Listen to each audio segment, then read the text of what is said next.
ప్రియమైన దేవుని పిల్లలారా, దేవుని మహాకృపతో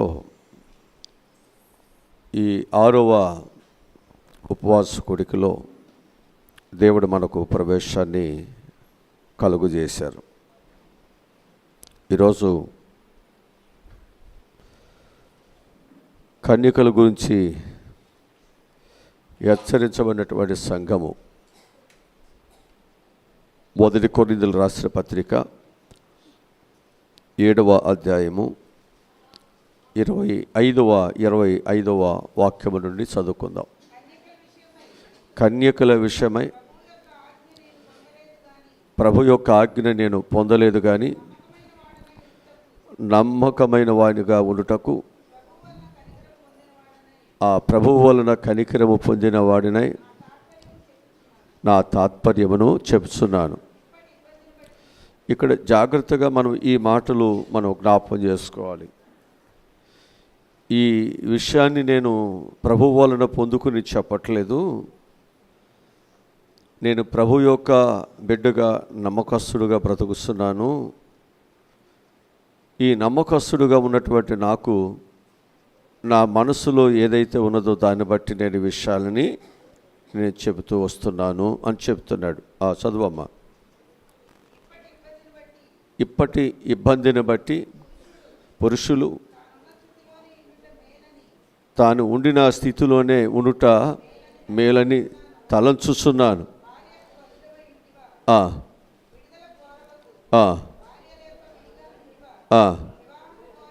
వివాహము కోరవద్దు, అయినను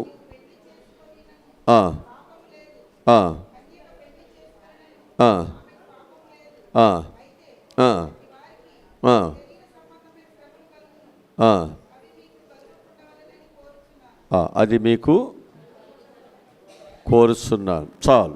ఇక్కడ మనం జ్ఞాపకం చేసుకుంటే ఈ అంశములో పౌలు గారి యొక్క ఉద్దేశం తన వలే ఉండాలని, పెండ్లి చేసుకుంటే దేవుని యొక్క పరిచర్య చేయలేవని, దేవుని పనుల మీద మన దృష్టి ఎక్కువగా పెట్టలేమని, కాబట్టి కన్యకగా ఉండి పెండ్లి చేసుకోకుండా ఉండాలని ఇక్కడ పౌలు గారు చెబుతూ ఉన్నారు.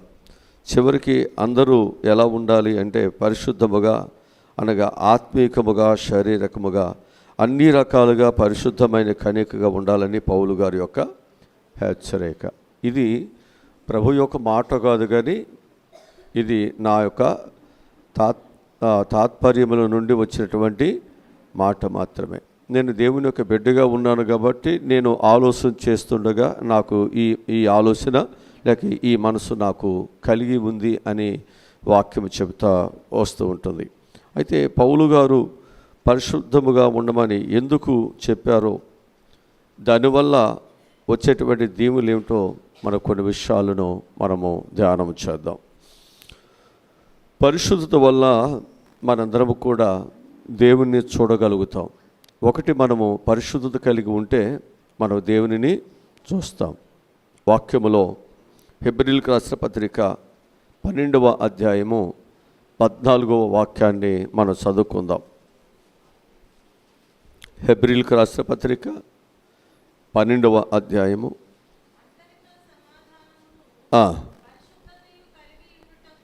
కలిగి ఉండుటకు ప్రయత్నించుడి, పరిశుద్ధత లేకుండా ఎవడును ప్రభువుని చూడడు. చాలు. ఇక్కడ మనందరము కూడా పరిశుద్ధత కలిగి జీవించడం బట్టి మనకొచ్చే ఆశీర్వాదం ఏమిటంటే, ఎవరిని చూస్తాం మనము? అది ఇక్కడున్న మనందరము కూడా ప్రభువును చూడాలి. ఆ ప్రభువును చూడాలంటే మనందరం కూడా ఎలా ఉండాలి అంటే పరిశుద్ధత కలిగి మనం ఉండాలి.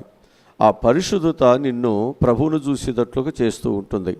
అందుకే ఆ పరిశుద్ధతను మనం సంపాదించుకోవాలనే ప్రభు అయినటువంటి యేసుక్రీస్తు వారు మన కొరకు ఆయన యొక్క విలువైనటువంటి పరిశుద్ధమైన రక్తాన్ని మన కొరకు ఆయన దారబోసారు. ఎప్పుడైతే మనము ఆయన యొక్క పరిశుద్ధమైనటువంటి రక్తములోనికి, అలాగనే ఆయన యొక్క శిలువ మరణములోనికి మనందరం కూడా ప్రవేశిస్తూ ఉంటున్నామో, మన జీవితాల్లో మనం ఏమవుతున్నామంటే యేసుక్రీస్తు యొక్క శ్రమ అనుభవాన్ని మనం సంపాదించుకుంటున్నాం. ఈ శ్రమ అనుభవం బట్టి మనకు జీవితాలలో మనము ఎన్నడూ కూడా పాపం చేసి మరలా మనం ఇన్ని శ్రమలు ఇన్ని బాధలు మన జీవితాల్లో మనం పొందుకోకూడదు.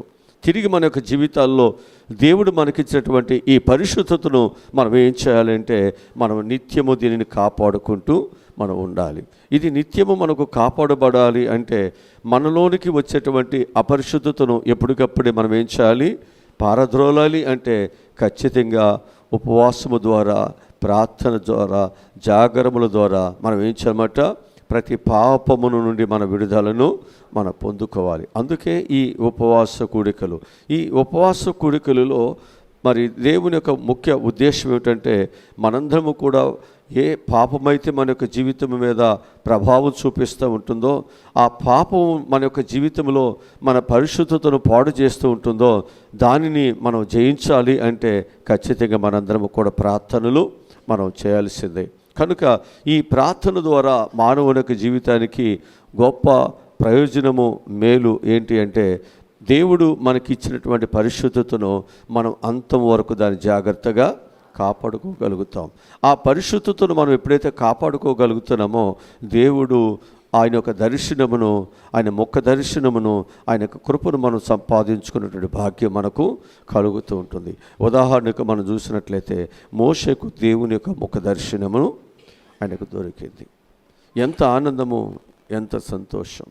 ఈరోజు ఆయన యొక్క ముఖ దర్శనము అనేటువంటిది నీ జీవితంలో నీకు ఎంతో ధైర్యాన్ని ఇస్తుంది, ఎంతో బలమునిస్తుంది, ఎంతో జ్ఞానమునిస్తుంటుంది, ఎంతో నీకు సహాయమును చేస్తూ ఉంటుంది. అందుకే ప్రతి ఒక్కరము ఆ ముఖ దర్శనము కావాలని ఆశపడుతున్నాము. అని అది ఎవరికి వస్తుంది అంటే పరిశుద్ధులకు మాత్రమే ఆ ముఖ దర్శనం పొందుకునేటువంటి భాగ్యం అనేది మనకు వస్తుంది అని చెప్పి మీకు జ్ఞాపకం చేస్తున్నారు. నిర్గమాకాండంలో 19వ అధ్యాయము 10-11 వచ్చా చదువుదాం. నిర్గమాకాండము 19వ అధ్యాయము. నీవు ప్రజల యొద్దకు వెళ్ళి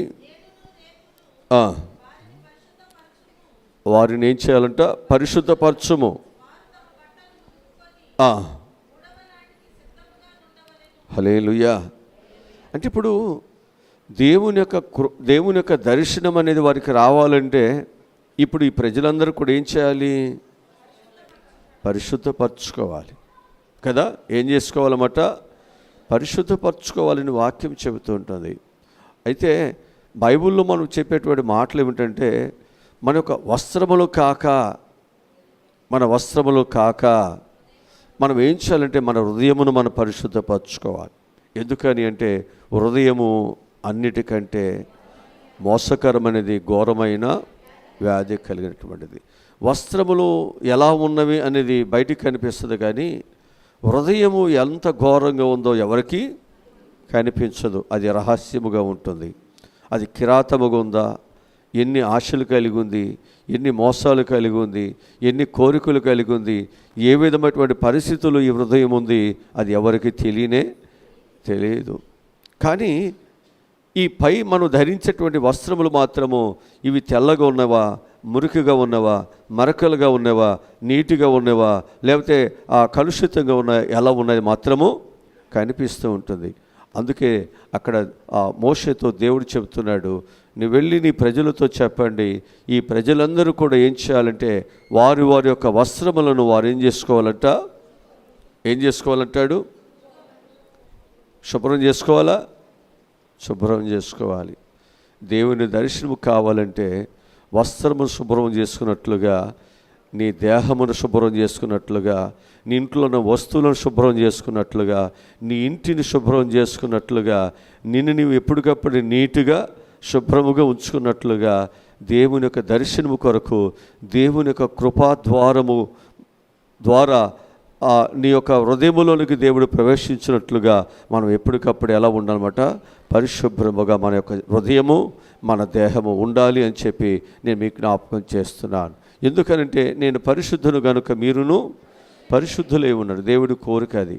నువ్వు ఎప్పుడైతే దేవుని బిడ్డగా ఆయన కోరిక మేరకు మన పరిశుద్ధత కలిగి జీవించటానికి ఎప్పుడైతే నువ్వు ఇష్టపడుతున్నావో దేవుని యొక్క దర్శనం అనేది నీ మీదకి వస్తుంది. దేవుని దర్శనం నీ మీదకి వస్తుందంటే నీ జీవితాలు పండుతాయి, నీ కన్నీరు తొడబడుతుంది, నీ ఆకలి దప్పికలు తీర్చబడతాయి, నీ జీవితం అటువంటి ప్రతి వేదన బాధ అంతా కూడా కొట్టివేయబడుతుంది.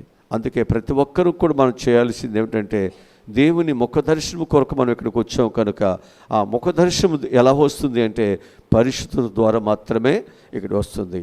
కనుక పరిశుద్ధత లేకుండా దేవునికి ఇష్టలుగా మనము ఉండలేము. ఆ పరిశుద్ధత లేకుండా దేవుని చూడలేము. ఆ పరిశుద్ధత అనేటువంటిది మనకు కావాలి అంటే మన వస్త్రముని ఎలాగో మనం ఎప్పటికప్పుడు శుభ్రం చేసుకుంటూ ఉన్నామో అట్లాగే మనం ఏం చేయాలంటే నీ యొక్క పాపాన్ని ఎప్పటికప్పుడే మనం ఏం చేయమట ప్రార్థనతోనూ విశ్వాసముతోనూ మనము జాగరములతోనూ ఎప్పటికప్పుడే మన జీవితాన్ని నలగొట్టుకుంటూ శుభ్రపరచుకుంటూ దేవుని బిడ్డగా మన యొక్క జీవితాలు మనం ఎప్పుడు కూడా సిద్ధపరచుకోవాలని మనకు వాక్యం చెబుతూ ఉంటుంది. ఈ ఉపవాస కూడికలు నిన్ను పరిశుద్ధపరచడానికి ఈ ఉపవాస కూడికలు ఎంతో నీకు సహాయం చేయనుగాక. ఇక రెండోదిగా మనం చూసినట్లయితే ఈ పరిశుద్ధత వలన మన జీవితాల్లో ఎన్నో అద్భుతాలు కూడా మనం చూడవచ్చు. పరిశుద్ధత వలన మనకెన్నో అద్భుతాలు మన యొక్క జీవితాల్లో, మన కుటుంబాల్లో, మన యొక్క బిడ్డల జీవితాల్లో, మన సంఘములో కూడా కొన్ని అద్భుతాలు మనం చూడవచ్చు అని చెప్పి మీకు జ్ఞాపకం చేస్తున్నారు. యెహోషువ గ్రంథములో 3వ అధ్యాయము 5వ వాక్యాన్ని మనం చదువుదాం.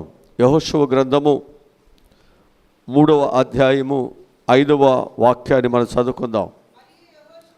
మరియు యెహోషువ అద్భుత కార్యములు చేయును గనుక మిమ్మల్ని మీరు పరిశుద్ధపరచుకునుడని ఎవరికి ఇస్తున్నారు అంటే దేవుని యొక్క అద్భుతములు మన మధ్య జరగాలంటే భక్తులు ఏం చెప్తున్నారు? మిమ్మల్ని మీరు అది మనము అద్భుతాలను మనం కోరుతున్నావు, కానీ అద్భుతాలు ఎవరి మధ్య జరుగుతాయి? శుభ్రముగా పరిశుద్ధత కలిగి ఏ పాపము లేకుండా, ఎవరైతే కల్మషము లేకోకుండా, పాపము లేకుండా, మచ్చ డాగు లేకోకుండా, ఎవరైతే దేవుని యొక్క బిడ్డలుగా తమను తాము దేవుని ఎదుట మంచిగా వారు రూపించుకుంటూ ఉంటారో ఖచ్చితంగా వారి కుటుంబాల్లో దేవుడు అద్భుతాలు దేవుడు జరిగిస్తాడు. మన మాట సరిగ్గా లేనప్పుడు, మన నడక సరిగ్గా లేనప్పుడు, మన ప్రవర్తన సరిగ్గా లేనప్పుడు నేను పరిశుద్ధులుగా ఉన్నాను అని చెప్పుకుంటూ ఉన్నట్లయితే అది కేవలము అది పెదవుల నుండి వచ్చినటువంటిది తప్ప అది హృదయ అంతరంగం నుంచి వచ్చినటువంటిది మాత్రం కాదు. కనుక పరిశుద్ధత అనేటువంటిది పెదవుల నుండి వచ్చేది కాదు, హృదయ అంతరంగముల నుండి రావాల్సి ఉంది. అందుకే ఇక్కడ చెబుతున్నటువంటి మాట ఏమిటంటే మన జీవితాలలో పరిశుద్ధత వలన మాత్రమే అద్భుతమైన కార్యాలు మన కుటుంబాల్లో జరుగుతాయి. నీ జీవితంలో నువ్వు చూడాలన్నా నీవు పరిశుద్ధులుగా ఉంటేనే దేవుడు నీ పట్ల అద్భుతమైన కార్యాలు జరిగిస్తారు అని చెప్పి మీకు జ్ఞాపకం చేస్తున్నాం. కనుక ఇశ్రాయేలు యొక్క జీవితంలో యోర్దాను నది దాటినప్పుడు నీళ్లు రాసులుగా చేయబడటం ఒక గొప్ప అద్భుతం కదా. వారు ఆ విధముగా సిద్ధపడ్డారు కాబట్టి దేవుడు వారికి అద్భుతాలు వారి పట్ల దేవుడు జరిగిస్తూ ఉంటున్నాడు. పాపం ఉన్నప్పుడు అద్భుతాలు చేయలేరు. పాపం ఉన్నప్పుడు మనం ఓడిపోతూ ఉంటాం. పాపం ఉన్నప్పుడు దేవుడు మన పక్షాన ఉండి మనకు విజయాలు ఏమీ చేయడు. అందుకే వారు పాపము చెట్టును బట్టి ఏమైపోయారంటే వారు గొప్ప సైన్యాన్ని ఓడించినటువంటి వారు ఎవరి దగ్గర ఓడిపోతున్నారు? చిన్న పట్టణమైన హాయి మీద ఓడిపోతున్నారు. అక్కడ జాగ్రత్త. నీ జీవితంలో పరిశుద్ధత లేనప్పుడు నీ జీవితంలో అనేకమైనటువంటి వాటిలో ఓడిపోతూ ఉంటావు. వ్యాధులలో, లేకపోతే బాధలలో, ఆర్థిక పరిస్థితుల్లో అనేకమైన వాటిలో మనం ఓడిపోవాల్సి వస్తూ ఉంటుంది. అదే మనకు జీవితాల్లో పరిశుద్ధత ఉన్నట్లయితే వీటన్నిటిని కూడా మనం గెలవటానికి, వీటన్నిటి నుంచి మనం బయటకు రావటానికి ఖచ్చితంగా దేవుడిని పక్షాన్ని యుద్ధమే అని చేస్తాడు. అందుకే మనం ఏం చేయాలంటే మనం ఈ లోకములో దేవుడు ఏదైనా మన పక్షాన్ని అద్భుతము చేయాలంటే ఆయన ఖచ్చితంగా నీవు పరిశుద్ధులుగా ఉన్నప్పుడే దేవుడిని పక్షాన్ని అద్భుతాలు చేస్తాడు. మొదటి మాట, మన పరిశుద్ధత వలన దేవుణ్ణి మనం చూడగలుగుతాం. రెండవది, పరిశుద్ధత వలన అద్భుతాలను మన జీవితాల్లో మనం చూడగలుగుతాం అని చెప్పి నేను మీకు జ్ఞాపకం చేస్తున్నాను. ఇక మూడవదిగా మనం చూసినట్లయితే పరిశుద్ధత వలన ఆయన మనల్ని ఎన్నుకుంటాడు తన బిడ్డగా, లేకపోతే తన పని కొరకు, లేకపోతే నీకు ఏ అధికారం ఇవ్వాలో, ఏ రాజుగా చేయాలో, ఏ పైవానిగా చేయాలో, ఎక్కడ నీ జీవితాలు ఉంచాలో పరిశుద్ధత వలనే దేవుడి ఈ ఆధిక్యతలని దేవుడు ఇస్తాడు. మనం జీవితాలలో నాకు అది కావాలి, నాకు ఇది కావాలి, నేను అక్కడ ఉండాలి, నేను ఇక్కడ ఉండాలి అనుకుంటున్నావు, కానీ అవన్నీ దేవుడు ఇస్తాడు. దీనికి ఇవన్నీ నువ్వు పొందుకునేటప్పటికీ నువ్వేం చేయాలంటే పరిశుద్ధత కలిగినప్పుడే దేవుడు ఈ ఆధిక్యతలన్నీ ఇస్తాడని మనం గ్రహించాలి. అప్పుడు మన యొక్క జీవితాలలో ఈ పరిశుద్ధత వలన నిన్ను ఎక్కడ కూర్చుండబెట్టాలో దేవుడు అక్కడ ఖచ్చితంగా కూర్చుండబెడతాడు. ఈ ఉపవాస కొడుకుల ద్వారా నా బిడ్డలు అలా ఉండాలి, నా కుటుంబం ఇలా ఉండాలని ఆశపడుతున్నావే, అది నీకు దొరకాలి అంటే ముందు మన పాపములన్నీ మనం ఒప్పుకుందాం. పరిశుద్ధత కొరకు మనం ఇక్కడ ప్రయాసపడదాం. ఆశీర్వాదాలు కొరకు కాదు, పరిశుద్ధత కొరకు ఇక్కడ ప్రయాసపడదాం. ఆ పరిశుద్ధత వలన చూస్తున్నటువంటి దేవుడు నీ పరిశుద్ధతను బట్టి దేవుడు నీకు సహాయమును ఆయన డిక్లేర్ చేస్తాడు. వాక్యముల నుండి ద్వితీయోపదేశకాండము 7వ అధ్యాయము 6వ వాక్యాన్ని చదువుదాం. ద్వితీయోపదేశకాండము 7వ అధ్యాయము 6వ వాక్యాన్ని మనం చదువుదాం. నీ దేవుడైన యెహోవాకు ప్రతిష్ఠిత జనము, నీ దేవుడైన యెహోవా భూమి మీద ఉన్న సమస్త జనముల కంటే నిన్ను ఎక్కువగా ఎంచి నిన్ను తనకు స్వకీయ జనముగా ఏర్పరచుకొనిను. అంటే ఇక్కడ దేవుడు తన బిడ్డలను ఎక్కువగా ఎంచుతున్నాడు. ఒక ఉన్నతమైనటువంటి స్థితి కలిగిన వారుగా ఉండాలని భావిస్తున్నాడు. ఆయన ఏర్పాటు చేసుకున్నటువంటి ప్రజలుగా మన యొక్క జీవితాల్ని దేవుడు కోరుకుంటూ ఉంటున్నాడు. ఇక్కడ మనం ఎఫెసీయులకు రాసిన పత్రికలో 1వ అధ్యాయము 4, 5, 6 వచనాలు చదువుదాం. ఎట్లనగా తన ప్రియుని యందు తన కృపా మహిమకు కీర్తి కలుగునట్లు తన చిత్త ప్రకారమైన తన దయా సంకల్పం చొప్పున యేసుక్రీస్తు ద్వారా తనకు కుమారుడుగా స్వీకరించుటకై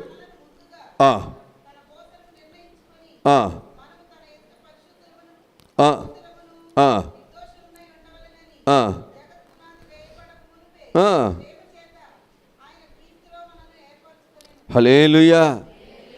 ఇప్పుడంట ఎప్పుడో ఆయన ఆశ, ఆయన కోరిక ఏంటంటే మన పరిశుద్ధులుగా మనం ఉండాలని. అందుకు దేవుడు తన బిడ్డలను ప్రతిష్ఠించుకున్నాడు. తన బిడ్డలను దేవుడు ఏర్పాటు చేసుకున్నాడు. తన బిడ్డలను తన మనసులో ఏమనుకుంటున్నారంటే ఒక ఉన్నతమైనటువంటి బిడ్డలుగా నా యొక్క జీవితాలు, నా బిడ్డల జీవితాలు ఉంచబడాలి. అది నీకు రావాలి అంటే ఖచ్చితంగా నువ్వు చేయాల్సింది ఏంటంటే ఆయన ఏదైతే జగత్తు పునాది వేయబడక మునిపే నీ పట్ల ఆయన ప్రేమ కలిగి ఉన్నాడు, ఆశ కలిగి ఉన్నాడు, దానిని మనం ఖచ్చితంగా ఏం చేయాలి, మనం నెరవేర్చాలి.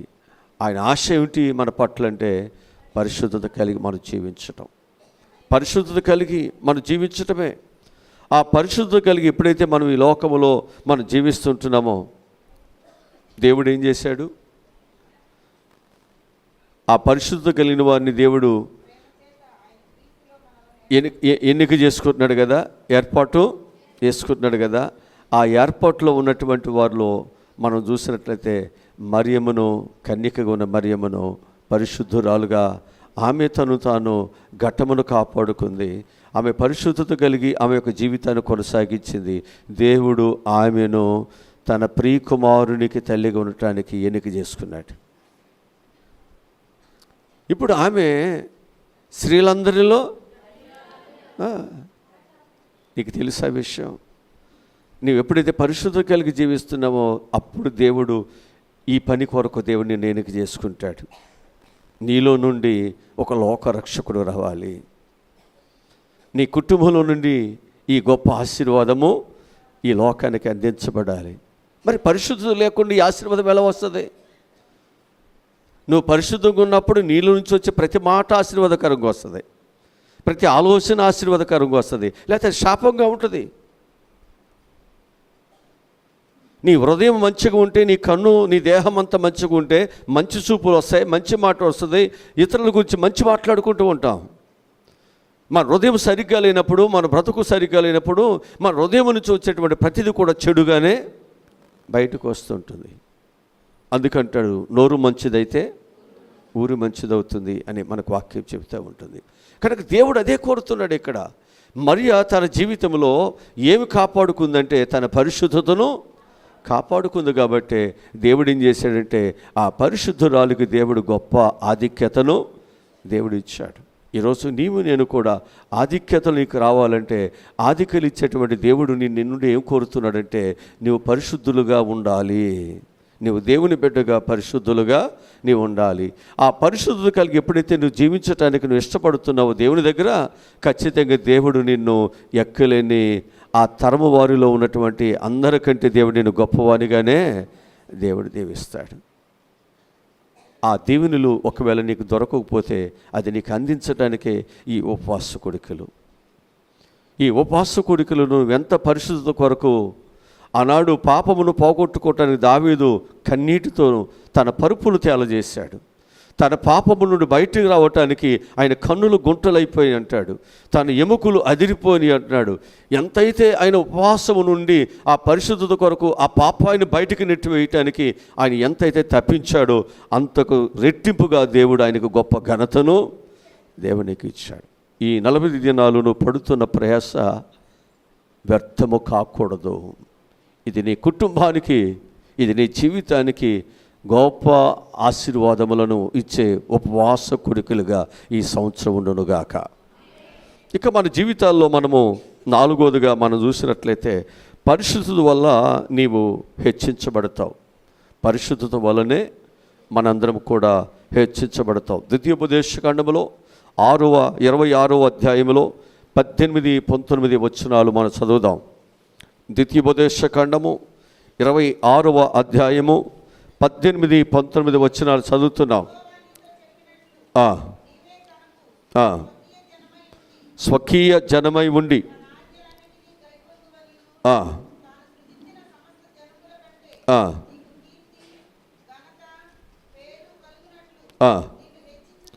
నిన్ను హెచ్చించుదునని ఆయన సెలవిచ్చినట్లు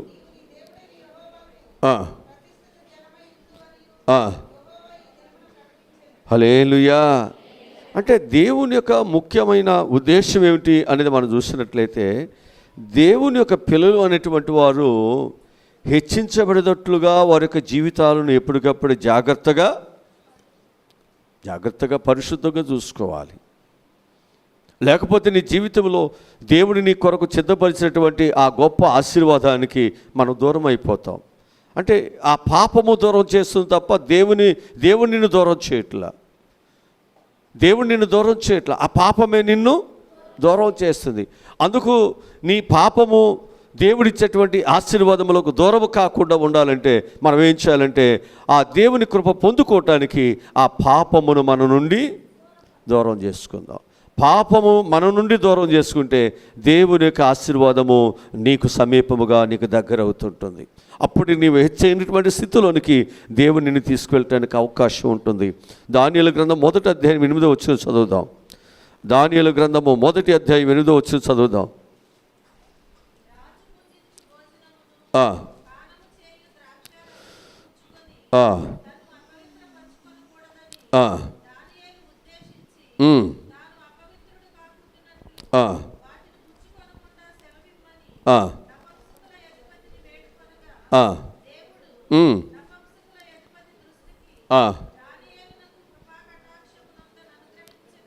కనుక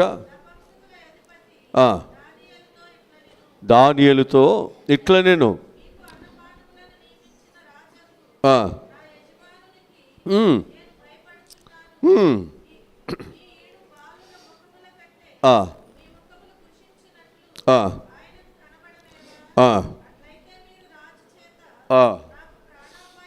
ఇక్కడ మనం జ్ఞాపకం చేసుకుంటే దానియేలు భోజనము ద్వారా అపవిత్రత కాకున్నట్లుగా జాగ్రత్తగా అక్కడ ఆ నపుంసకులకి అధిపతి అయినటువంటి వాని దగ్గర ఆయన వేడుకుంటున్నాడు.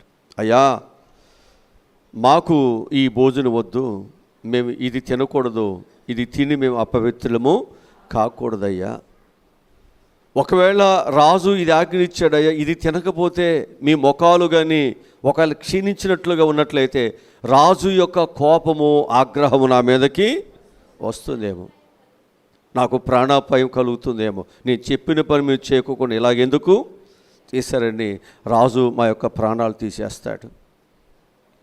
బ్రతిలాడుకుంటున్నాడు, ఏం పర్వాలేదయ్యా, మేము అపవిత్రులు కాకున్నట్లుగా మీరు మాకు సహాయమును దయచేయంటే దేవుడంట ఆ యొక్క నపుంసకుల మీద అధికారిగా ఉన్నటువంటి అతనికి మంచి దయా హృదయాన్ని దేవుడు ఇవ్వటను బట్టి వారికంట వీళ్ళు కోరినట్లుగా ఆ పవిత్రమైనటువంటి భోజనాన్నే వారికి ఇవ్వటం జరిగింది. హల్లెలూయా, హల్లెలూయా. ఈరోజు నీ జీవితంలో నీవు ఏది పడితే అది మన యొక్క జీవితాల్లో తిని నీవు అపవిత్రులుగా ఉండకూడదు, జాగ్రత్త. దానియేలు యొక్క జీవితంలో ఒక మంచి భోజనం తినడానికి అవకాశం వచ్చినప్పటికీ కూడా దానియేలు అంటున్నాడు, నేను ఈ భోజనము తిని నేను అపవిత్రునిగా నేను కాకూడదు. తన భోజనము కొరకు కాదు, దేవుని కొరకు నేను బ్రతికేది. నా దేవుడు నాకు తప్పకుండా దేవుడు నాకు సహాయమును దయచేస్తాడు. ఆ విధముగా ఆయన పవిత్రతను ఆయన కోరుకున్నాడు కాబట్టి దేవుడు ఆయనకి ఏం చేశాడో తెలుసండి, ఆయన యొక్క పరిశుద్ధతను బట్టి ఆ యొక్క బబులోను దేశంలో ఒక గొప్ప ప్రధానిగా దేవుడు ఆయనని హెచ్చించి వేశాడు. గొప్ప ప్రధానిగా దేవుడు ఆయనని హెచ్చించారు. పరిశుద్ధత వల్లనే ఆశీర్వాదాలు వస్తాయి. ఈ పరిశుద్ధత అనేది దేని ద్వారా వస్తుంది అంటే మనము ఉపవాసం ఉండి ప్రార్థన చేయటం ద్వారా వస్తుంటుంది. అందుకే ప్రతి ఒక్కరము కూడా ఇది నీ బ్రతుకుని నీ పరిస్థితులను మార్చేది. ఇదేదో కాలక్షేపం చేసుకోవడానికి వచ్చేది కాదు. ఇది నీ జీవితాన్ని ఒక ఉన్నతముగా మార్చేది. నేను చెప్పాను కదా, ఒక క్రీడాకారుడు అతని యొక్క ఆట నైపుణ్యతను అతను ప్రదర్శించడానికి ఇచ్చిన వేదిక అది ఒకవేళ అక్కడ ప్రదర్శించినట్లయితే అతడు అనేకమైనటువంటి బహుమానములు సంపాదించుకుంటాడు, అనేకుల ద్వారా గొప్ప సన్మానాన్ని ఆయన పొందుకుంటాడు. అక్కడ నిర్లక్ష్యం చేస్తే అతని జీవితంలో అతను బహుమానాలకు దూరం అవుతాడు, అనేకమైన సన్మానాలకి దూరం. ఈ స్థలము అంతకంటే విలువైనది, అంతకంటే విలువ. ఇక్కడ నీ భక్తిని చూపించడానికి, ఇక్కడ నీ యథార్థతను చూపించడానికి, ఇక్కడ నీవు ఎన్ని కరువులైనా బాధలైనా నేను దేవుని కొరకే బ్రతుకుస్తున్నాను అనేటువంటిది ఇక్కడ నీవు నిరూపించుకున్నటువంటి గొప్ప వేదిక. ఈ స్థలములో ఎప్పుడైతే నీవు దేవుని బిడ్డగా ఉండటానికి నీవు సిద్ధపరచుకుంటున్నావో ఈ స్థలమే నిన్ను ఎత్తైన స్థితిలోనికి తీసుకువెళుతుంది. ఈ స్థలమే నేను ఉన్నతమైన శిఖరాలు తీసుకువెళుతుంది. ఇది సామాన్యమైనది కాదు. నీ పరిస్థితులను మార్చేది ఇది, నీ తలరాతను మార్చేది, ఇక్కడ నీ కన్నీటిని నాట్యముగా మార్చేది, నీ కుటుంబంలో ఉన్న అగాధమును తీసివేసేది, నీ కుటుంబంలో ఉన్న చీకటిని తీసివేసేది, నీ కుటుంబంలో ఉన్న సమస్యలు తీసివేసేది. ఇది నీ కుటుంబానికి నేరుగా దేవుని ఆశీర్వాదములను అందించేటువంటిది. ఇక్కడ నువ్వు పడుతున్న ప్రయాస ఏది వ్యర్థము కాదు, చాలా విలువైనది. దీనిని నిర్లక్ష్యముగా ఎవ్వరూ కూడా ఇక్కడ మనం ఎవ్వరు కూడా నిర్లక్ష్యముగా ఉండొద్దు అని చెప్పి నేను మీకు జ్ఞాపకం చేస్తూ ఉంటున్నాను. హల్లెలూయా, హల్లెలూయా.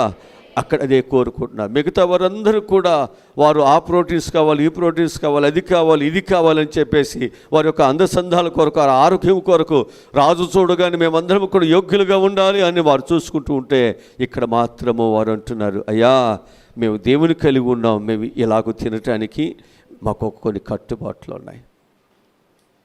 ఆ కట్టుబాట్ల ప్రకారముగా మేము జీవించినట్లయితే మా దేవుడు మాకు సహాయమును చేస్తాడని చెప్పేసి వారు దేవుని యందు విశ్వాసత కలిగిన వారు కాబట్టి వారు ఎలాంటి వాటినైనా నిరాకరించారు.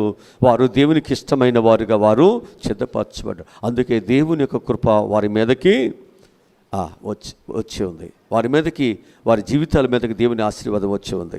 ఈరోజు దానిని నీ కుటుంబం మీదకి దేవుని యొక్క ఆశీర్వాదాలు రావాలంటే ఖచ్చితంగా మనందరం కూడా ఏం చేయాలి? ఇక్కడ పరిశుద్ధత కొరకు మనందరం కూడా యుద్ధము ప్రకటించాల్సిందే. దేని కొరకు? పరిశుద్ధత కొరకు మనం యుద్ధము ప్రకటించాల్సిందే. యుద్ధం ప్రకటించిన తర్వాత యుద్ధం ఎప్పుడు ముగించబడుద్ది? శత్రువులందరూ కూడా సంహరించబడిన తర్వాత యుద్ధము.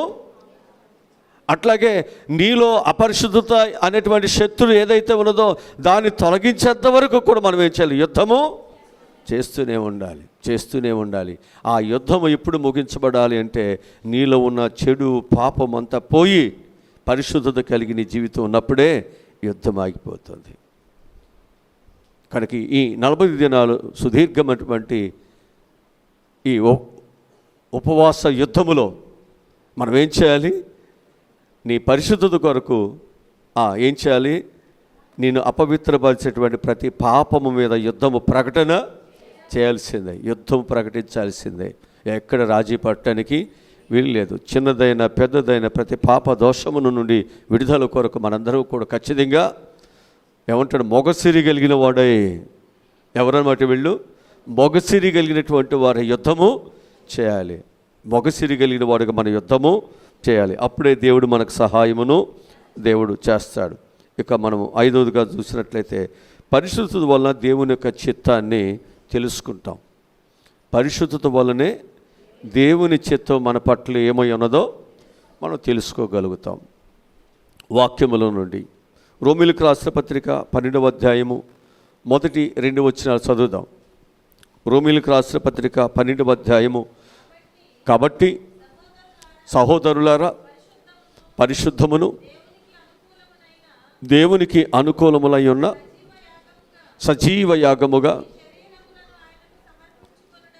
మీ శరీరములను ఆయనకి సమర్పణ చేసుకొనుడని దేవుని వాత్సల్యమును బట్టి మిమ్మలను బ్రతిమలాడుకొనుచున్నాను. ఇట్టి సేవ మీకు యుక్తమై ఉన్నది. మీరు ఈ లోక మర్యాదలను అనుసరింపక ఉత్తమమును అనుకూలమును సంపూర్ణమునై ఉన్న దేవుని చిత్తమేదో పరీక్షించి తెలుసుకున్నట్లు మీ మనస్సు మారి నూతన మగుట వలన హల్లెలూయా హల్లెలూయా. ఇక్కడ మనం జ్ఞాపకం చేసుకుంటే పరిశుద్ధత వల్ల దేవుని చిత్తాన్ని మనము తెలుసుకోగలుగుతాం. కనుక ఈ పరిశుద్ధత లేకుండా మనం దేవుని చిత్తము ఎలా తెలుసుకుంటాం? ఎలా మనకు వస్తుంది? ఎలా మనం బయలుపరచబడుతుంది? పరిశుద్ధత వల్లనే కదా దేవుని యొక్క ముఖ దర్శనం వచ్చేది.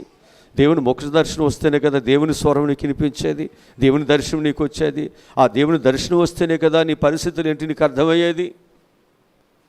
కనుక మనందరము కూడా నా పరిస్థితి ఏంటి అని మనం దేవుని దగ్గర ఎంతో మనము ప్రాధేయపడుతున్నాం, లేదా మన పరిస్థితుల గురించి మనం చాలా దుఃఖపడుతున్నావు. కానీ ఆ పరిస్థితులు దేని కొరకు వచ్చాయో అనేటువంటిది నీకు తెలియచేయబడాలి అంటే మనం ఏం చేయబడాలన్నమాట? దేవుని యొక్క చిత్తము తెలుసుకోవటానికి ఇక్కడ మనందరము కూడా ఉపవాసం ఉండి ప్రార్థనలు మనం చేయాలి. నీ పట్ల దేవుని చిత్తమై ఉంది, నీ కుటుంబం పట్ల దేవుని చిత్తమై ఉన్నది. నీ కుటుంబానికి దేవుడు ఎలాంటి మేలుని ఎలాంటి ఆశీర్వాదములను దేవుడు ఇవ్వనై ఉన్నాడు. దాన్ని తెలుసుకోవటానికే మనందరం ఇక్కడ ఉపవాసం ఉండి ప్రార్థన చేస్తున్నాం. ఈ ఉపవాసము ద్వారా దైవ చిత్తమును, దైవ ప్రణాళికలను, దేవుని యొక్క ఆ గొప్ప ఆశీర్వాదములను మనం తెలుసుకుని సంతోషముతో మనం ఈ స్థలము నుంచి మనం వెళ్ళవచ్చు అన్నమాట. అందుకే ఇక్కడ మనకు బైబిల్ చాలా చక్కగా లూకా సువార్తలో 22వ అధ్యాయములో 42-43 వచ్చి చదువుదాం. లూకా సువార్త 22వ అధ్యాయము 42-43 వచ్చి చదువుదాం.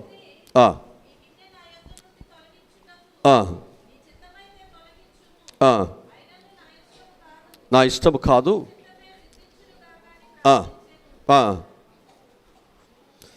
ఇక్కడ మనం జ్ఞాపకం చేసుకున్నట్లయితే యేసుప్రభువు వారు ఏమని ప్రార్థిస్తున్నాడు ఇక్కడ? ఈ గిన్నె నా యుద్ధ నుంచి తొలగించుటకు నీ చిత్తమైతే తొలగించుము. అంటే ఇప్పుడు దేవుని చిత్తానికి అప్పగించుకున్నాడు ప్రార్థనలో. దేవుని చిత్తం ఏంటి? ఆయన నలగొట్టబడటం, ఆయన శ్రమపడబడటం, ఆయన గాయపరచబడటం, ఆయన పొందిన దెబ్బల చేత తన బిడ్డలకు, అదే దేవుని చిత్తం. ఇప్పుడు ఏం చేస్తున్నాడు యేసు ప్రభువారు? దేవుని చిత్తాన్ని నెరవేర్చడానికి తమను తామేం చేశాడు? దేవునికి అప్పగించుకున్నాడు.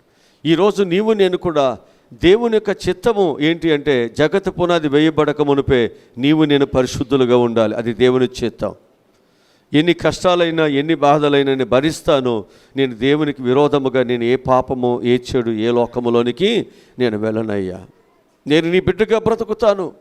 ఎప్పుడైతే నీవు దేవుని యొక్క చిత్తానుసారంగా నీ పరిస్థితులు బట్టి కాదు, కానీ ఒకవేళ నేను ఇలా ఉండటం దేవుని చిత్తం అయినట్లయితే నేను ఇలాగే దేవుని కొరకు నేను బ్రతుకుతానని ఆ యేసు ప్రభు వారు కానీ దేవునికి తాను అప్పగించుకున్నట్లుగా మనం దేవునికి అప్పగించుకోగలిగినట్లయితే, నీ యవన జీవితాన్ని అప్పగించుకోగలిగినట్లయితే, నీ జీవితంలో ఉన్నటువంటి నీ ఒంటరితనాన్ని దేవునికి అప్పగించుకోగలిగినట్లయితే, నీ జీవితంలో సజీవ యాగముగా నీవు దేవునికి సమర్పణ చేసుకోగలిగినట్లయితే ఖచ్చితంగా దేవుడు నీకు సహాయమును చేస్తాడు. ఆ తరువాత ఆ యేసు ప్రభు వారు తండ్రికి తన చిత్తాన్ని అప్పగించుకుని తండ్రి యొక్క చిత్తానుసారంగా ఆయన శ్రమపడ్డాడు, ఆయన శిలువ మరణం పొందాడు, ఆయన పాతిపెట్టబడ్డాడు. ఆయన తిరిగి లేచిన తరువాత ప్రభు ఆయనని ఎంత గొప్పగా హెచ్చించాడు అంటే, ప్రతి మోకాలు ఆయన సన్నిధిలో వంగినట్లుగా, ప్రతి నాలుక ఆయనని స్తుతించినట్లుగా ఆ దేవుడు ఏం చేశాడంట,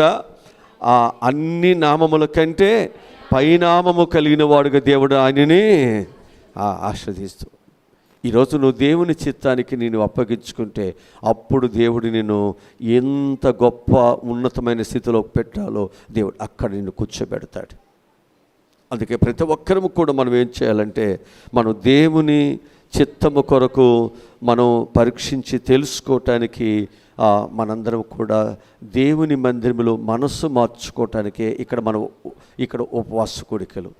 ఈ మనసు మారటం ద్వారా రూపాంతరము చెందుతాం. ఈ రూపాంతరము చెందడం ద్వారా నీలో పరిశుద్ధత వస్తుంది. ఈ పరిశుద్ధత వలన దేవుని యొక్క చిత్తము నీ పట్ల బయలుపరచబడుద్ది. దేవుని చిత్తం అప్పుడు నీ మీద బయలుపరచబడుతుంది. నిన్ను ఎక్కడ కూర్చోబెట్టాలో అప్పుడు ఆ పరిశుద్ధతను బట్టే దేవుడు నీకు సహాయమును చేయటానికి ఆయన డిక్లేర్ చేస్తారని నేను మీకు జ్ఞాపకం చేస్తున్నాను. ఆ పరిశుద్ధత మనలో లేకపోతే నీకు ఆశీర్వాదాలు రావు. ఉదాహరణకి ఇప్పుడు యోసేపు పరిశుద్ధత కలిగి ఉన్నాడు కాబట్టి యోసేపుని ఎక్కడ తీసుకెళ్ళాడు? ఐగుప్తు దేశంలో ఉన్నటువంటి రాజు తర్వాత 2వ స్థానానికి దేవుడు ఆయన్ని తీసుకువెళ్ళి ఆ తర్వాత ఆ దేశ ప్రధానిగా దేవుడు ఆయన ఆస్వాదించాడు. ఈరోజు మీకు జ్ఞాపకం చేస్తున్నాను, పాపమునకు దూరముగా ఎప్పుడైతే పారిపోయి పరిశుద్ధతను ఎప్పుడైతే నీవు జాగ్రత్తగా శ్రమైన బాధ అయినా కాపాడుకుంటున్నావో అదే నీ జీవితాన్ని ఉన్నత శిఖరాల్లోనికి తీసుకువెళుతుంది. దానిని సంపాదించుకోవటానికే ఇక్కడ మనము ఏం చేస్తున్నాం? ఉపవాస కూడుకుల కంటే యుద్ధం చేస్తున్నామని చెబుదాం. దేని మీద యుద్ధం? పాస్టర్ గారి మీద యుద్ధం కాదు, మర్చిపోయి నా మీద యుద్ధం చేశారు. మీరు నా మీద యుద్ధం చేయటానికి కాదు మీరు ఇక్కడికి వచ్చింది. దేని మీద? నీలో ఉన్న అంతేనా ఆత్మ శరీరమునకును శరీరము ఆత్మకును ఎల్లప్పుడూ పోరాటం జరుగుతుంది కదా. ఈ పోరాటము ఏమవ్వాలి? ఆత్మను గెలిపించడానికి, శరీరాన్ని ఓడించడానికి. ఇక్కడ మనం ఏం చేస్తున్నాం ఇప్పుడు? యుద్ధము. ఆ యుద్ధము యెహోవాదే. అయ్యా నన్ను నీవు గెలిపించునైనా, నా ఆత్మ నరకములకు వెళ్ళకుండా. ఈ శరీరం ఒకవేళ ఆకలితోన్నా, బాధలతోన్నా, కష్టాలతోన్నా, కురుపులతోన్నా, పేదరికంలో ఉన్న, దరిద్రతతో ఉన్నా ఏం పర్వాలేదు. శరీర కార్యములు కొంచెం వరకు ప్రయోజనం కదనైనా, కొంచెం కాలమే కదా ఇక్కడ నేను బ్రతికేది. ఈ కొంచెం కాలం బ్రతుకు కొరకు నేను శాశ్వతమైనటువంటి దేవుని కృపకి దూరమైన నరకములకు వెళ్ళి నేను వేతన పడేదానికంటే నేను ఆ శాశ్వతమైనటువంటి దేవుని కృప కొరకు ఈ కొంచెం కాలం యొక్క సుఖాన్ని, ఆనందాన్ని, సంతోషాన్ని నేను విడిచిపెడుతున్నాను. నాకు ఇది అవసరం లేదు. శాశ్వత కాలమైన దేవుని కృప నాకు కావాలి. ఆ జ్ఞానమును, ఆ ఆశీర్వాదాన్ని, ఆ తెలివిని నాకు అనుగ్రహించి దాని కొరకు ఇక్కడ నేను ప్రయాసపడటానికి నీవు నన్ను యోగ్యునిగా, ఆ యోగ్యత కలిగిన వాడుగా, ఘనమైన పాత్రగా నన్ను ఇక్కడ నేను వాడుకోనైనా ఆ తెలివిని, ఆ జ్ఞానాన్ని, ఆ వివేచనను ప్రభువా నీవు నాకు దయచేయండి. అది ఇక్కడ మన జీవితాల్లో మనం కోరుకోవాల్సినటువంటిది. కనుక ఈ పరిశుద్ధత వలన దేవుని చిత్తాన్ని మనం ఏం చేయొచ్చు? తెలుసుకోవచ్చు. దాని ద్వారా దేవుడు నీకు గొప్ప ఆశీర్వాదాన్ని దేవుడు మనకు అనుగ్రహిస్తాడు. ఇది దేవుని చిత్తం, అంతే. శ్రమపడటం దేవుని చిత్తం. ఒక నేను కుటుంబంలో నేను ఉండటం దేవుని చిత్తం, లేకపోతే నేను ఇలాంటి పరిస్థితుల్లో నేను ఉండటం దేవుని చిత్తం. దేవుని చిత్తం లేకపోతే నన్ను ఎందుకు దేవుడు ఇక్కడ ఉంచుతాడు? కనుక దేవుని చిత్తము కాబట్టి నేనేం చేయాలి? దేవుని చిత్తానికి విరోధముగా నేనేం చేయకూడదు. ఇక్కడ శ్రమలైనా, బాధలైనా, కష్టమైన ఏదైనా దేవుని చిత్తము కొరకు ఇక్కడ పని చేయాలి. అలా ఎప్పుడైతే మనము మన జీవితాన్ని, మన మనసును సమర్థించుకుని దేవుని బిడ్డగా ఎప్పుడైతే మనం సేవ చేయటానికి మనం సిద్ధపడుతున్నామో, దేవుడు ఖచ్చితంగా ప్రభు కొరకు నువ్వు శ్రమపడ్డావు కనుక దేవుడు నీకు ఉన్నతమైన ఆశీర్వాదాలు దేవుడు అనుగ్రహిస్తాడు. ఆయన తన పిల్లలను ఎన్నడూ ఆయన విడిచిపెట్టేవాడు కాదు అనే విషయాన్ని జ్ఞాపకం చేస్తుంటున్నాం. అలాగే మనము ఆరోదుగా మనం చూసినట్లయితే పరిశుద్ధత వల్ల మంచి బహుమానములే మన జీవితాల్లో మనకు కలుగుతాయి. దేనివల్ల వస్తాయి? పరిశుద్ధత వల్లనే మంచి బహుమానాలు ఉన్నాయి. బహుమానములు ఊరికే రావు, పరిశుద్ధత ద్వారా మాత్రమే వస్తాయి. వాక్యము నుండి మీకు చూపిస్తాను. ప్రకటన గ్రంథము 22వ అధ్యాయము 11 వచ్చారు మనం చదువుదాం. ప్రకటన గ్రంథము 22వ అధ్యాయము 11 వచ్చిన చదువుదాం. అన్యాయము చేయవాడు ఇంకను అన్యాయమే చేయనిమ్ము, అపవిత్రుడైన వాడు ఇంకను అపవిత్రుడుగానే ఉండనిమ్ము, నీతిమంతుడు ఇంకను నీతిమంతుడుగానే ఉండనిమ్ము, పరిశుద్ధుడు పరిశుద్ధుడుగానే ఉండనిమ్ము. ఈరోజు నేను మీకు జ్ఞాపకం చేస్తున్నాను, ప్రభు ఏమి చెప్తున్నాడంటే పరిశుద్ధుడుగానే ఉండాలి. త్వరగా వచ్చుస్తున్నాను, వాని క్రియ చొప్పున. అంతేనా? అక్కడ చెడ్డవాడుగా ఉంటే చెడ్డవానికి ప్రతిఫలము, మంచివాడుగా ఉంటే మంచివానికి ప్రతిఫలం. అన్యాయం చేయవాడు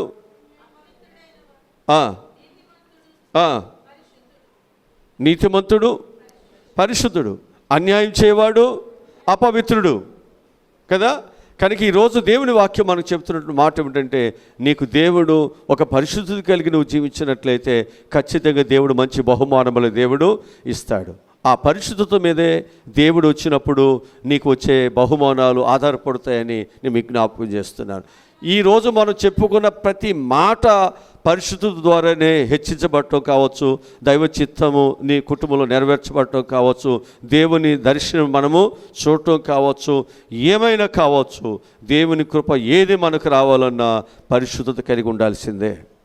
ఈ పరిశుద్ధత అనేటువంటిది మనం ఎప్పటికప్పుడే సంపాదించుకోవటానికి మనం ఏం చేయాలంటే, ఆ పరిశుద్ధతను మనం ఎప్పటికప్పుడే జాగ్రత్తగా మనం చూసుకోవాలి. పాపమంతా దేవుడు తీసివేశాడు. మనలో ఉన్నటువంటి పాపానికి ఎంతైతే కట్టాలో అదంతా ప్రభువు సిలువలో కట్టేశాడు. మనందరి యొక్క పాపములన్నిటినీ యేసుక్రీస్తు యొక్క పరిశుద్ధమైన రక్తము ద్వారా దేవుడు కడిగి వేసేసాడు. తిరిగి మరలా మనం ఏం చేయకూడదంటే, పాపములోనికి, అపవిత్రతలోనికి మనం మరలా వెళ్ళొద్దు. జాగ్రత్తగా దేవుడిచ్చిన దాన్ని కాపాడుకోండి, దేవుడిచ్చిన పరిశుద్ధతను కాపాడుకోండి. దేవుడిచ్చినటువంటి ఆ యొక్క క్షమా హృదయం ఏదైతే ఉందో దాన్ని జాగ్రత్తగా కాపాడుకోండి. దేవుని ఉగ్రత నీ మీదకు రాకున్నట్లు చెడు జోలికి వెళ్ళొద్దు, పాపపు జోలికి మనము వెళ్ళొద్దు. అపవిత్రులుగా ఉండవద్దు. అపవిత్రులుగా ఉండనిచ్చేవాడు ఉండనివ్వండి, పరిశుద్ధులుగా ఉండేవాడు ఉండనివ్వండి. దేవుడు త్వరగా వస్తానని చెప్తున్నాడు. వచ్చుస్తున్నటువంటి వాడు వారి క్రియను బట్టి వారికి జీతమును ఇస్తాడు, బహుమానములను దేవుడు ఇస్తాడు. కనుక నీ జీవితం మీద నీ బహుమానము ఆధారపడుతుంది. నీ బ్రతుకు మీద దేవుని యొక్క కృప అనేది ఆధారపడుతుంది. ఇక్కడ నీవు ఎలాగైతే దేవునికి ఇష్టమైన బిడ్డగా ఇక్కడ నీవు రూపించబడుతున్నావో, చిత్తపరచబడుతున్నావో, దాని మీద దేవుని ఆశీర్వాదాలు నీకు దొరుకుతాయని చెప్పేసి నేను మీకు జ్ఞాపకం చేస్తుంటున్నాను. కొరింథీయులకు రాసినటువంటి మొదటి పత్రికలో 9వ అధ్యాయము 24వ వచనం చదువుదాం. కొరింథీయులకు రాసిన మొదటి పత్రిక 9వ అధ్యాయము 24వ వచనం చదువుతున్నాం. పందెపు రంగమందు పరిగెత్తు వారందరూ పరిగెత్తుదురు కానీ ఒక్కడే బహుమానం పొందునని మీకు తెలియదా? అటువలే మీరు బహుమానం పొందినట్లుగా పరిగెత్తండి. ప్రతి ఒక్కరు కూడా ఇక్కడికి వచ్చిన ప్రతి ఒక్కరి ఉపాసకుడికిలో బహుమానమును పొందినట్లుగా ఇక్కడ మనం పరిగెత్తాలి. ఎట్లా పడితే అట్లా పరిగెత్తకూడదు, బహుమానములను పొందినట్లుగా పరిగెత్తుదాం. ఆ బహుమానం పొందినట్లుగా పరిగెత్తే ప్రతి ఒక్కరు కూడా ఎలా ఉండాలన్నమాట? పరిశుద్ధత కలిగి జీవిస్తూ పరిగెత్తాలి. అది లేకుండా నీకు బహుమానములు రావు అనే విషయాన్ని కూడా మనకు జ్ఞాపకం చేసుకుంటూ ఉందాం. తిమోతికి రాసిన 2వ పత్రిక 4వ అధ్యాయము 7-8 వచనాలు చదువుదాం. తిమోతికి రాసినటువంటి 2వ పత్రిక 4వ అధ్యాయం 7-8 వచనం చదువుతున్నాం. మంచి పోరాటం పోరాడి తిని, నా పరుగు కడముట్టించి తిని, విశ్వాసము కాపాడుకుంటుని, ఇక మీదట నా కొరకు నీతి కిరీటము. అంతేనా? పరిగెత్తండి పరిగెత్తండి అన్నాడు కదా. ఇప్పుడు పౌలు ఏం చేస్తున్నాడు? పరిగెత్తాడంట. తన పరుగుని ఏం చేశాడు? కడముట్టించాడు. పరుగు పందెములో పరిగెత్తే వాళ్ళందరూ కూడా బహుమానం పొందుకోవాలని పరిగెత్తమన్నాడు కదా. ఆ బహుమానం పొందుకోవటానికే పౌలు వచ్చాడు కనుక పౌలు ఏం చేశాడు? ఆ బహుమానం పొందుకోవటానికి తన పరుగుని కట్టబుట్టించాడు, తన విశ్వాసమును కాపాడుకున్నాడు. ఇక మీదట నా కొరకు నీతి కిరీటము. హల్లెలూయా. కనుక మనం పరిగెత్తాలి. ఏం చేయాలి? పరిగెత్తాలి, విశ్వాసమును కాపాడుకోవాలి. ఏదైతే నువ్వు పొందుకోవటానికి పరిగెత్తుతున్నావో దాని యందు విశ్వాసం ఉంచుకోవాలి.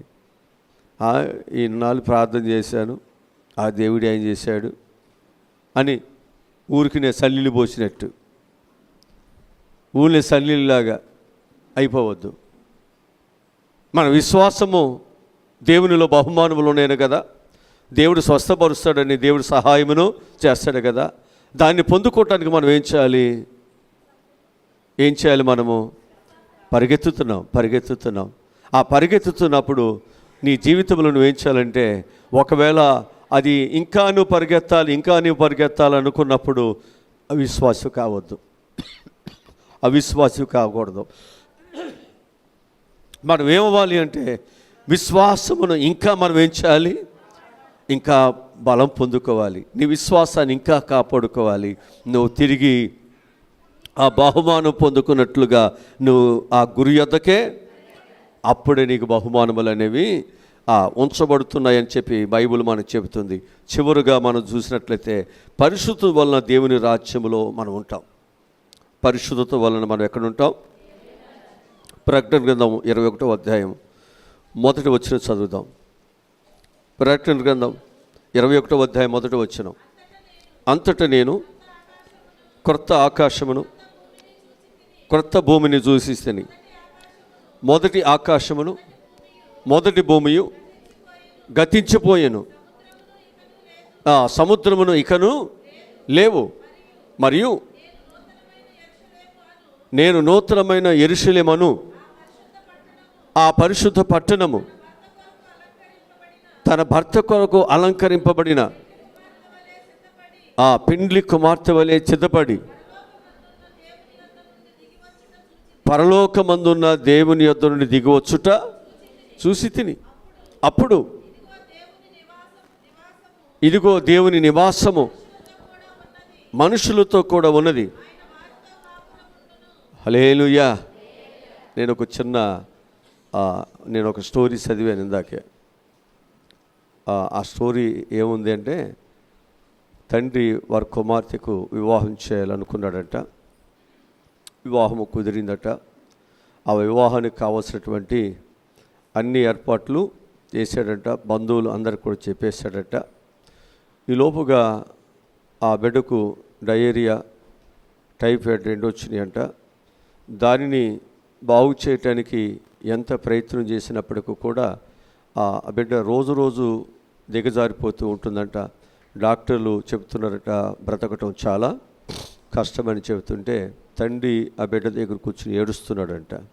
అయ్యో, ఇంత చిన్న వయసులో అప్పుడే నువ్వు ఎంత త్వరగా వెళ్ళిపోవాలా? వివాహాన్ని కొరకు నువ్వెంతో ఆనందంగా సంతోషంగా ఉన్నావు. వివాహము ఘనంగా జరిపించుకోవాలని నా బిడ్డ కొరకు నేను అన్నిటినీ సిద్ధం చేశాను. కానీ నా బిడ్డ యొక్క మరణం కొరకు, ఈ వివాహాన్ని కొరకు రావాల్సిన వారందరూ కూడా మరణానికి రావాల్సి వస్తుంది అని ఏడుస్తూ ఆ బిడ్డ దగ్గర ఉంటే, ఆ బిడ్డ చెబుతుందంట, డాడీ నువ్వెందుకు ఏడుస్తున్నావు? నేను ఇక్కడ ఉన్నటువంటి వివాహం కంటే కూడా ఆ పరలోకములో నేను ఒక గొప్ప పెండ్లి కుమారుడికి ఒక భార్యగా అక్కడికి వెళుతున్నాను. నీవేమి దుఃఖపడవద్దు. ఈ వివాహము కంటే కూడా అక్కడ నాకు వివాహము ఘనంగా జరిపించబడుతుంది. కనుక ఇప్పుడు నేను ఇక్కడ పెండ్లు కుమార్తె కంటే కూడా నేను పరలోకములో నేను ఒక పెండ్లు కుమార్తెగా అక్కడ వివాహం చేసుకోవటానికి నేను సిద్ధపడి వెళుతున్నాను అని అంటే తండ్రి చాలా సంతోషించాడంట. నాకు లేని జ్ఞానము, నాకు లేని ఆ గొప్ప ఆలోచన నీకు దేవుడు ఇచ్చాడమ్మా. నేనేమో అజ్ఞానముగా ఉన్నాను.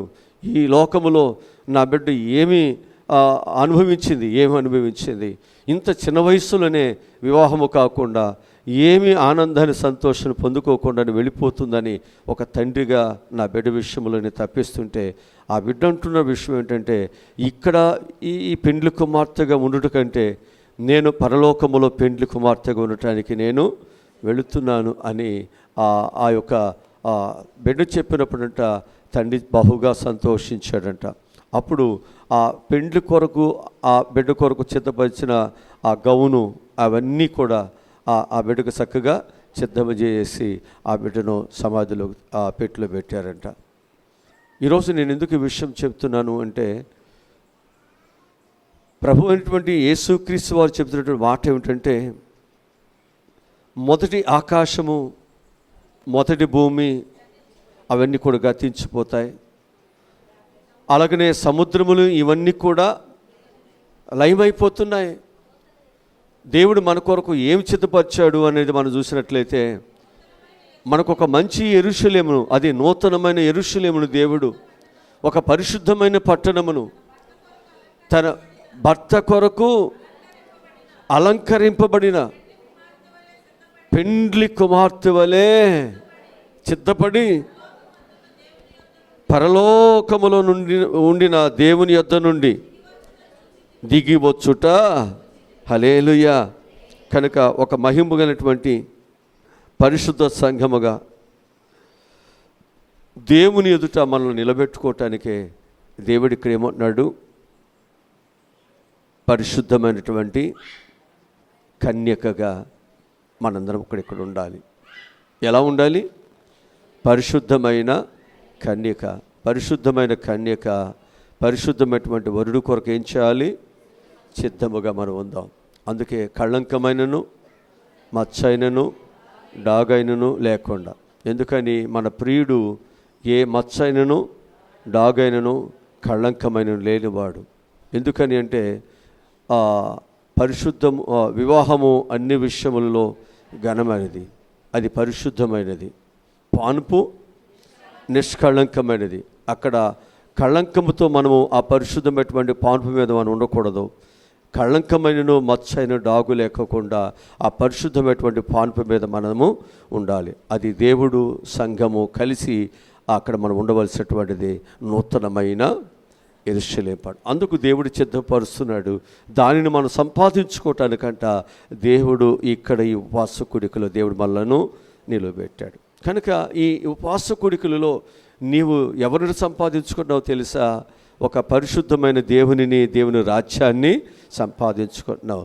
ఒకవేళ ఇక్కడ మనకు ఇళ్ళు సంపాదించుకోలేకపోవచ్చు, లేకపోతే ఇక్కడ మనం మంచి భూములు సంపాదించుకోలేకపోవచ్చు, లేకపోతే ఇక్కడ మనం అనేకమైన వెలగలిగినటువంటి వాటిని మనం ఇక్కడ సంపాదించుకోలేకపోవచ్చు. కానీ ఇక్కడ మనం దేవునిని, నూతనమైన యెరూషలేముని, ఆ ఉన్నతమైనటువంటి ఆ దేవునితో ఉన్నటువంటి సంబంధాన్ని కానీ మనం సంపాదించుకోగలిగినట్లయితే అదే నీకు గొప్ప భాగ్యము. అది ఎప్పటికీ దేవుడు నీకు సహాయం చేస్తాడు. ఎందుకని అంటే ఇక్కడ ఉన్నటువంటి భూమి ఆకాశములని లయమైపోతాయి అన్నాడు. అంటే ఇక్కడ ఉన్న నీ సంపాదన అంతా లయమైపోతుంది. కానీ పరలోకములో దేవుడు నీకు ఒక నూతనమైన యెరూషలేముని, ఈ భూమిని ఎలాగ మానవుని కొరకు సిద్ధపరిచాడో అలాగని దేవుని బిడ్డల కొరకు కూడా దేవుడు ఏం చేశాడు? పరలోకాన్ని ఆయన సిద్ధపరి. ఆయన అన్నాడు కదా, నేను వెళ్ళి మీకు స్థలాన్ని మళ్ళా నేను వచ్చి నాతో కూడా ఉన్నట్లు నేను వచ్చి మిమ్మలను. ఇప్పుడు మన విశ్వాసం ఏమిటి?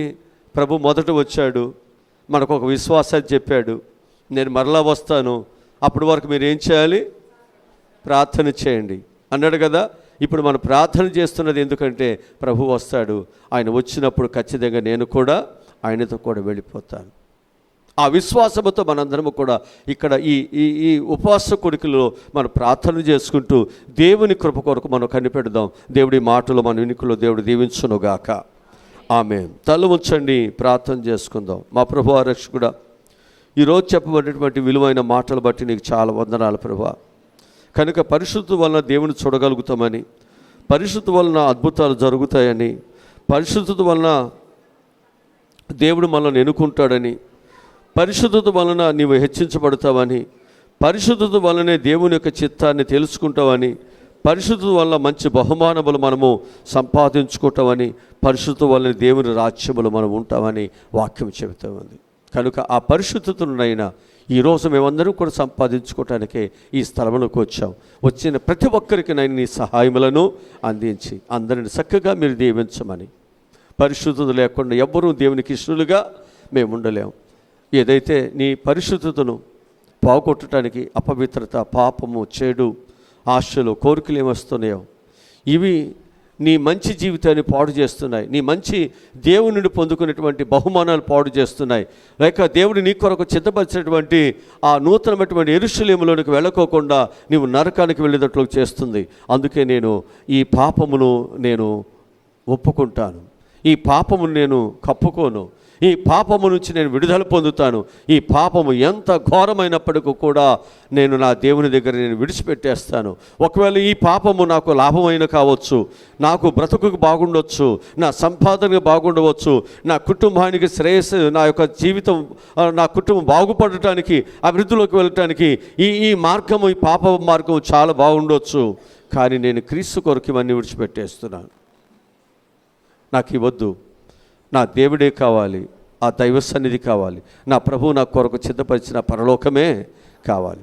ఈ విధంగా ప్రభువా మేమందరము కూడా నాయన దైవాన్ని వెనుక చేసుకోవటానికి, దైవ సన్నిధిని వెనుక చేసుకోవటానికి, దేవునితో ఉన్నటువంటి సంబంధాన్ని మేము వెనుక చేసుకోవటానికి మంచి మనసుతో ప్రభువా ఈ స్థలములో మేము ఉండి అందరూ ప్రార్థన చేసుకునేవారుగా ఈ 40 దినాలు ప్రభువా మనస్సు మారి రూపాంతరము చెందటానికి మీరే సహాయములను దయచేయండి. అలాంటి నాయన మంచి జీవితాలు, మంచి ఆలోచనలు ఇక్కడ నా పిల్లలకి ఈ ప్రార్థన ద్వారా కలుగునట్లు సహాయములను దయచేయమని, తిరిగి నా పిల్లలు వెళుతుండగా క్షేమము తీసుకువెళ్ళండి నాయన. ఈ 40 దినాలు ప్రభా మేము ఏమి అడగాలో ఏమి చేయాలో మాకు తెలియకపోవచ్చు, కానీ నాయన మా పరిశుద్ధతను బట్టి మేము నీ ఎదుట ఉంచమన్నటువంటి ఈ మంచి మనవులు నాయన, ఈ మంచి చిత్తపాటు, ఈ కన్నీరు వ్యర్థం కాదు.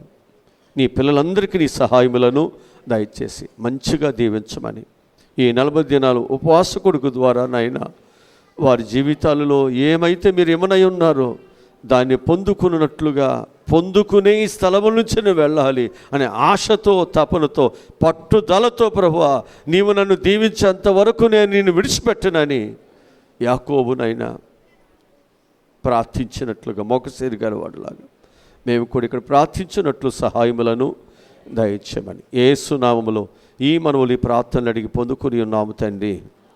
మన పరమ తండ్రి అయిన దేవుని ప్రేమ, పరమరక్షకునటువంటి యేసుక్రీస్తు వారి యొక్క దైవకృప, పరిశుద్ధాత్ముని నిత్య కాపుదల భద్రత సదా తోడే ఉండునుగాక. ఆమేన్.